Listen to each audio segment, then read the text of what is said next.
আসসালামু আলাইকুম রহমতুল্লাহি ওয়াবারকাতু।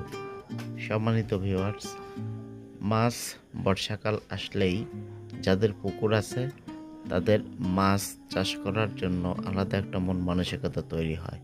ঠিক আমাদেরও তার ব্যতিক্রম নয়।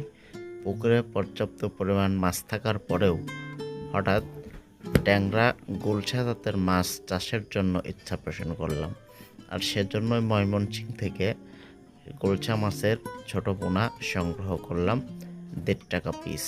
সারা রাত ধরে জার্নি করে অক্সিজেনের মাধ্যমে মাছ আনার পরে বাড়িতে এনেই প্রথমে পাত্রের মধ্যে দিয়ে এবং মাছের মধ্যে একটু স্যালাইন মিশিয়ে মাছটাকে সুস্থ করার জন্য চেষ্টা করলাম। এরপরে যে পুকুরে ছাড়া হবে সেই পুকুরের মধ্যে নিয়ে পুকুরের পানি পাত্রের মধ্যে দিয়ে সেই পানির সঙ্গে পরিবেশের একটা খাপ খাওয়ানোর জন্য চেষ্টা করলাম দীর্ঘ সময় পর্যন্ত সেই পানির মধ্যে দিয়ে নাড়াচাড়া করে পর্যাপ্ত পরিমাণে অক্সিজেন দেওয়ার পরে এরপরে যখন মাছগুলো মোটামুটি পরিবেশের সাথে মিশে গিয়ে পাতিলের মধ্যে যখন ছোটাছুটি শুরু করলো, তখন আমরা বুঝতে পারলাম যে হ্যাঁ, পানিটা মাছ পরিপূর্ণভাবে উপভোগ করতে পেরেছে। যার পরে আমরা আস্তে আস্তে করে সমস্ত মাছগুলি এই পুকুরের মধ্যে ছেড়ে দিলাম।